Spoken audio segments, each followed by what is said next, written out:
وميلودي سانداوس اللي موجود في الدفاع الآن.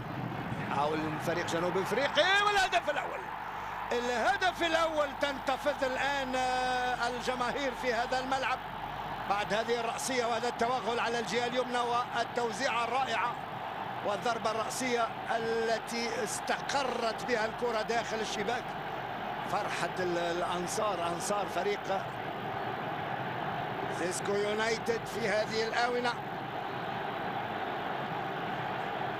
المدينة التي تحتضن هذه المباراة. دندولا، مدينة دندولا. شوف التمريرة رائعة جدا على الجهة اليمنى، تمرير رائع جدا وضربة رأسية خادع بها الحارس، ما كان ينتظر، كان خارج نوعا ما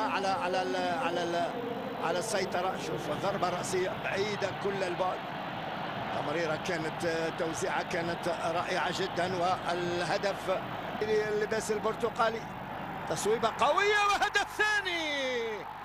هدف ثاني لم يكن منتظر بهذه الكيفية، تصويبة أرضية صاروخية تهز الشباك وتعطي أفضلية للفريق الزامبي.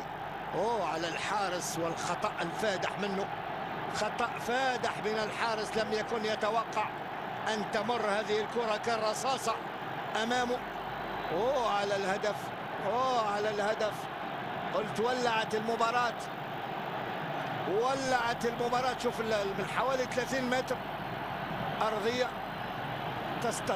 ترتطم بالأرض وتستقر داخل الشباك، ولا واحد المسها. لا، المسها اللاعب، المسها اللاعب ووجهها اللاعب. التوجيه كان موجود في اللمسة، كانت من صاحب الهدف. داري من ردة فعل الفريق الجنوبي افريقي. سانداوس، فرصة والهدف. تقليص الفارق، هذا ما كنت أنبه منه. تقليص الفارق يتم في هذه الآونة.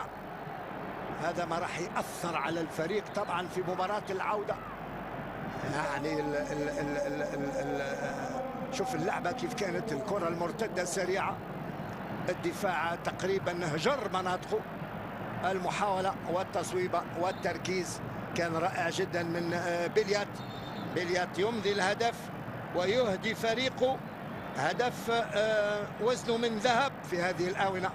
دقيقة 86 وزنه من ذهب، لأن لو سجل الفريق الزامبي سيسكو يونايتد منذ قليل هدف ثالث لكانت الأوضاع تختلف تماما. لا تسجل فيسجل عليك، وهكذا هي القاعدة.